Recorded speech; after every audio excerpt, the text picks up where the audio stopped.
And with the dungeon map in hand, we first of all can see the layout of this place. There are 4 floors. Even though the second floor and the second basement floor aren't too big, but still. And this is how this place looks. And when zoomed in, we can actually also see the pipelines. And find out there's also a green pipeline. Besides that, it is pretty obvious that from all of the dungeons in this game, the dungeon map has never been as important as it is in the Great Bay Temple, because it shows off all of the active pipelines. And since there are 3 of them, it is definitely very important. But okay, that all said, there's also a stray fairy over here. And more importantly, we have this shimmering water or sparkly water. So we know what it does, since we have the ice arrows. Whenever we shoot our ice arrows at this shimmering water, it will turn into an ice platform. In this case, required to reach this high ledge over here. Where we want to go, because we can see the red pipeline is going in here. And it's not coming out of here. And that is because the next switch is in this room. Okay, here we see a choo-choo.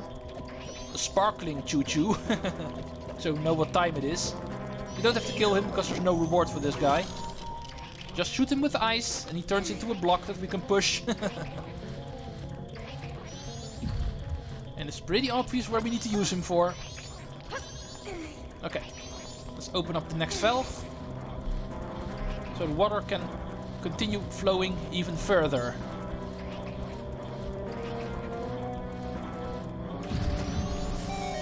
And as you may know... Oh, it would be nice if I start paying attention to enemies. But anyway, as you may know, we saw the red pipeline also appearing in the very first room of this dungeon. And that is eventually where we need to bring this to. And by this point it should be active there already. However, before we return to the first room, we're first going to return to the room where we found the first small key and the compass. Because we saw some shimmering water there as well. And now that we have ice arrows in our possession, we can actually start working with that. Okay, the red pipeline flows through this room nicely. Nothing for us to do here. Except for this. As you can see, there's a little bit of side room here, leading to the chest with the big key. However, we do need some ice arrows to actually reach that place. But we have them, so... No, we need to aim precisely, apparently. There is a hitbox there. Okay, why the hell is there a frozen door here? It's only annoying. Because now we need to switch to fire arrows for a moment. Absolutely no reason for this to be here. Okay, let's immediately go back to ice arrows, because we're going to need that in the next mini-boss. Which is going to be Gecko again. Who's actually still not a gecko, he's still just a frog. However, he is a lot different now. You can see he has some slimy little bubble friends with him this time around. And after we hit him, he will jump to the ceiling with these guys and start swimming in it. He will try to hit us with it by plummeting down to the floor. We can prevent that by shooting it with an ice arrow. And that's the way to actually beat this guy. Hit him, he will jump to the ceiling. Quickly shoot him with an ice arrow so he does not get the chance to actually pull you into his little slimy bubble. It will hurt you a lot, by the way, so you definitely don't want to get hit by that. And that's pretty much how this guy works.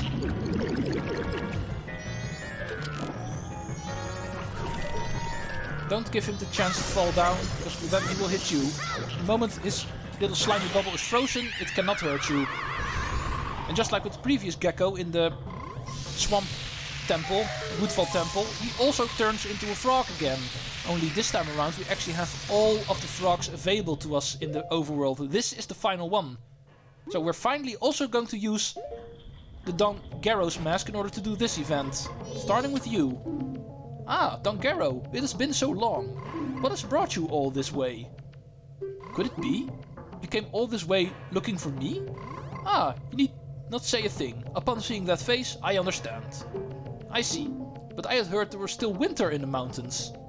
When spring comes, I shall definitely go to the mountains. So, let us meet again. Reunite the Frog Choir. Step 1. We have recruited the frog in the Great Bay Temple. And if we've been paying attention throughout this game, we also already know where the other 4 are. So, the moment we're done in here, we can also start working on that event finally. Only downside is we do need to defeat the Snowhead Temple again in order to make spring in the mountains. That is unfortunate, but we do need to do that. But in the meantime, let's first start clearing the Great Bay Temple before we start talking about clearing the Snowhead Temple again. Here's the boss key for this place anyway. So we can actually reach the only place in this dungeon that is not fun to do, the boss. But more on that guy later. In the meantime, we need to follow the red pipeline towards the entrance of this place. Oh, jump correctly. Zora, Link and diving. It is an issue. Okay, where do we need to get out? Over there. Should be a ladder on this side. Okay, there's no ladder. In that case, let's do it like this then.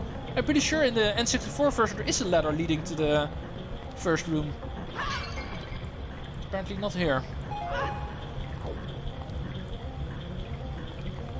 This way we can also get there. Okay. As you can see, the water flowing through the red pipeline has reached the first room. However, even in this first room is still another valve. However, this is a little bit of a different valve, as you can see. All of the other ones so far have disappeared the moment we turned them on. This one is one we can also shut off again. And there's a reason for that. The moment we open the waterway with this valve, it will actually start shooting water at the main water wheel. However, there's a problem. They are both on, so the water wheel stops. Right now we are going to want to shut off the yellow one. The one that has been on all this time. So in order to make all of the mechanics in this dungeon function again, one of them needs to be shut off. Right now we only want the red one to be on. One thing will change. It is no longer going counterclockwise, it is now going in a clockwise fashion. The water will spin in a different direction now. For this first room it does not matter. Here everything is also reversed, but since these things are going up and down anyway, it does not really change a whole lot. The biggest difference is going to be in the room next to this.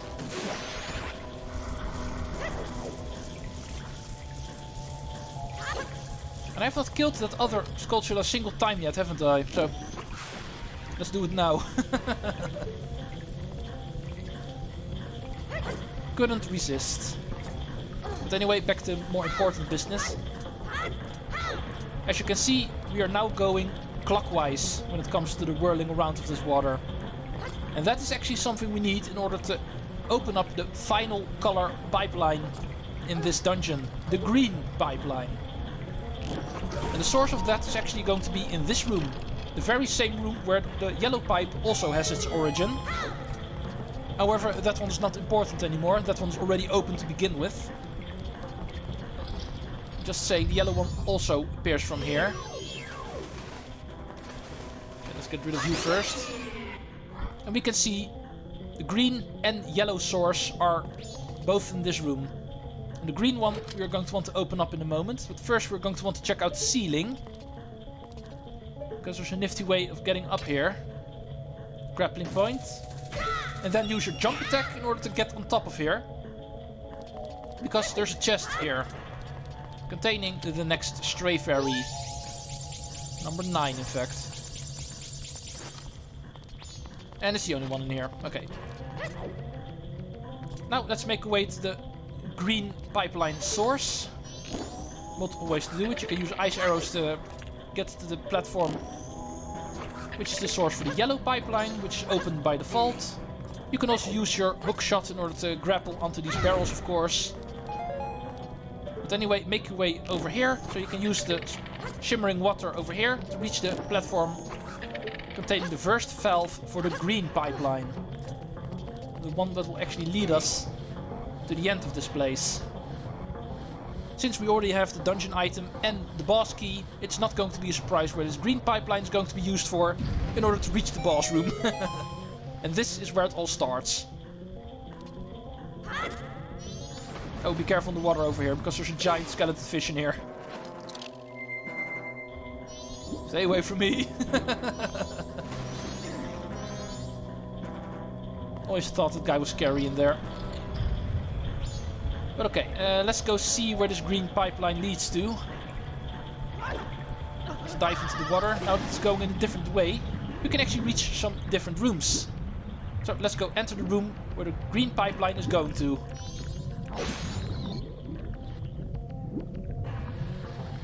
Oh, there's mines in here, be careful. But okay, where did the green pipeline go? Let's go surface over here. Let's go see what we have. Ooh, another giant water wheel. This one is also powering some platforms, it seems. But okay, of course there's going to be stray fairies in this room, so direct your attention to that torch over there, that little niche over there. And try to attach yourself to it with a hook shot, because there's a chest in here containing stray fairy number 10. And looking at the shimmering of my hair, there's another one in here. Go away.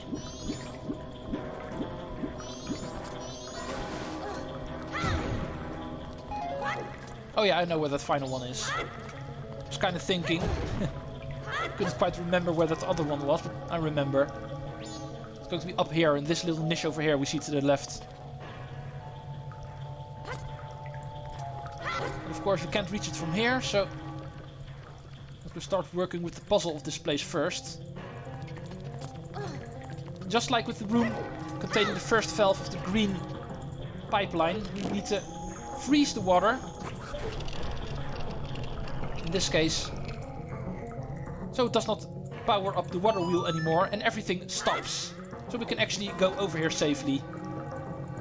And now that the water wheel has stopped moving, we can safely use it to actually climb higher in this room. And reach this little niche over here, also containing a chest. Stray fairy number 11.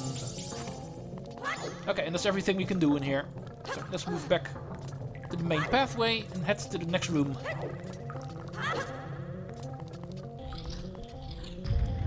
This room is going to take that puzzle of freezing the water streams even further. In this case with these seesaws we see over here. And this one in particular at the beginning is actually very important, because as you can see, there is actually some water below it. Water we can go down to. And of course there's something here. A barrel containing another stray fairy. Okay, and now let's go see how this puzzle works. As we've done twice so far, we can actually freeze water that is flowing from the ceiling in order to stop the flow coming from the ceiling. However, the exact opposite we can also do. Use fire arrows to unfreeze them. So the water will start flowing again. In this case, making the other platform of the seesaw go up so we can use it to climb this room. And that is how this puzzle works.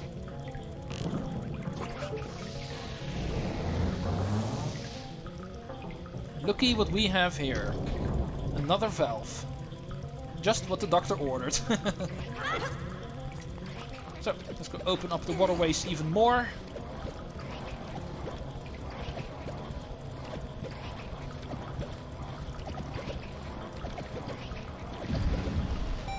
Okay, there we go. And let's use these pipelines to actually get in this little cage over here. Careful for the bomb juice over here. Okay, I'm not too sure what happened down there, but 2 enemies died at least. Okay, let's get into this cage over here. Pull out your hook shot, because there's obviously a chest on the other side. Stray fairy number 13. Only 2 more to go, and both of them are in the final room. Ow. Come on, stop eating my hearts and give me some magic.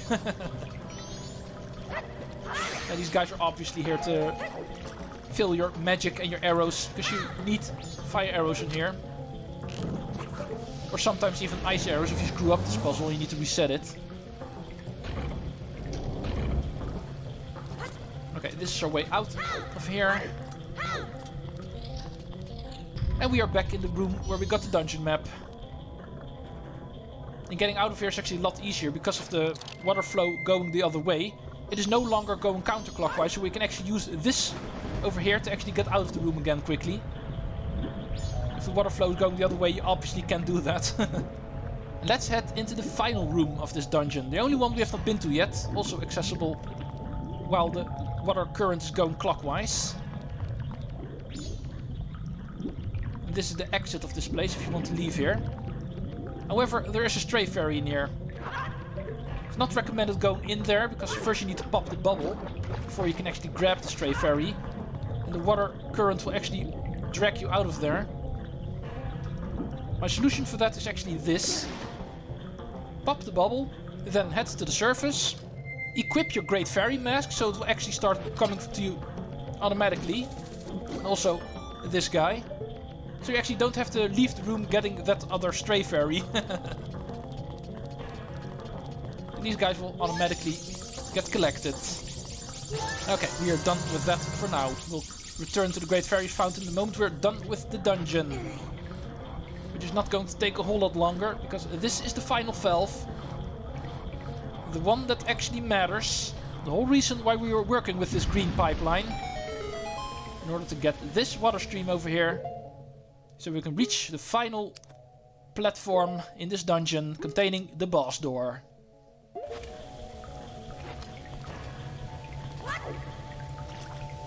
Okay, we are ready. For the most annoying boss in this game so far. But still, we need to do him. Okay, this is a very small boss arena. And that is because this is not the boss arena, of course. We need to fall in this hole. To get to the actual boss arena. Okay, what is my most hated boss in this game? Especially here in the 3DS version. I can still consider calling him somewhat fun in the Nintendo 64 version. The way they actually changed him around is not for the good in this case. But anyway, we are dealing with Gargantuan Masked Fish Gyorg. This is how he works in the first phase this time around. He will swim on the surface, sometimes even pop outside of the water. We can use ice arrows to hit his soft side. Don't try hitting him on his mask, that is too hard. You can't damage him there. Then he will try to attack us. There's multiple ways you can do that. Jumping over our island is one of them, really easy to avoid. And then he will start swimming around again. You can try to hit him. Okay, he's going to try to ram the island. Didn't really help him this time around. It can actually knock you over if he connects correctly. Okay, here's his eye, like always, the weak point of the boss. It's actually the only thing that truly damages him.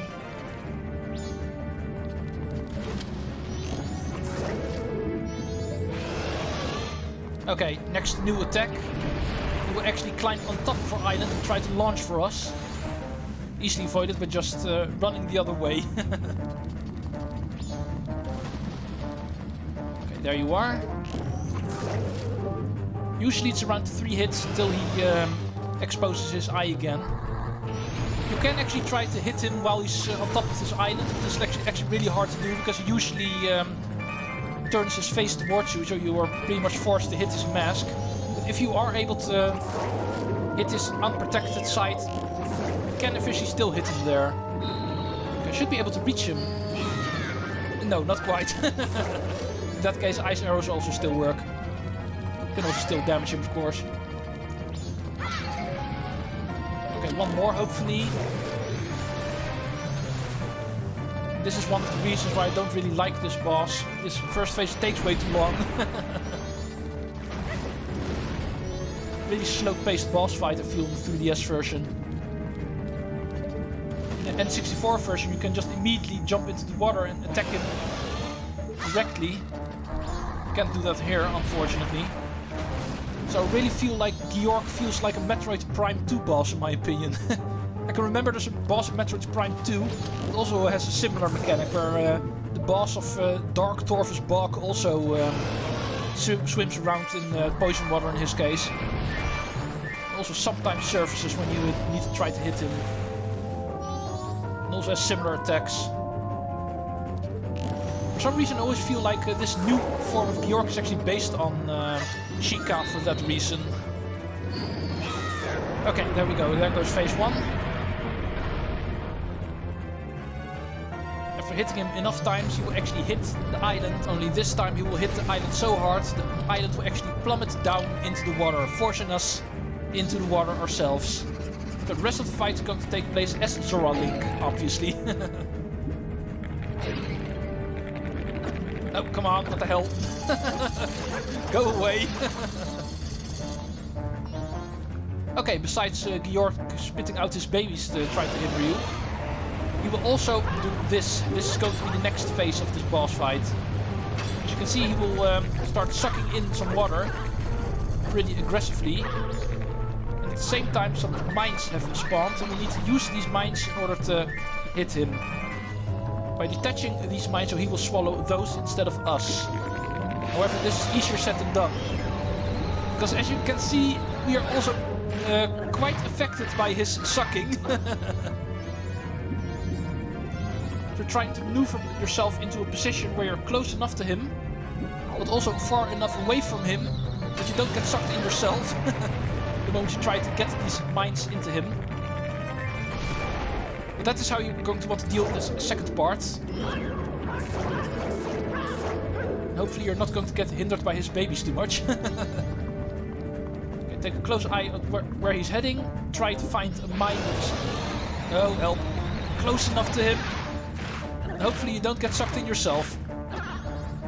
Yeah, this phase is also not really that easy. It's a little bit less annoying than the first one, I think. But it's still not easy to do. Oh, come on. Now I'm just screwing up. Go away. You're only good for recovery hearts, otherwise I don't want to see you.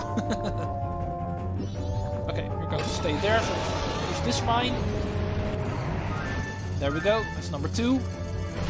Pretty sure you need to hit him 4 times like this. Could also be 3. I can remember it's 4.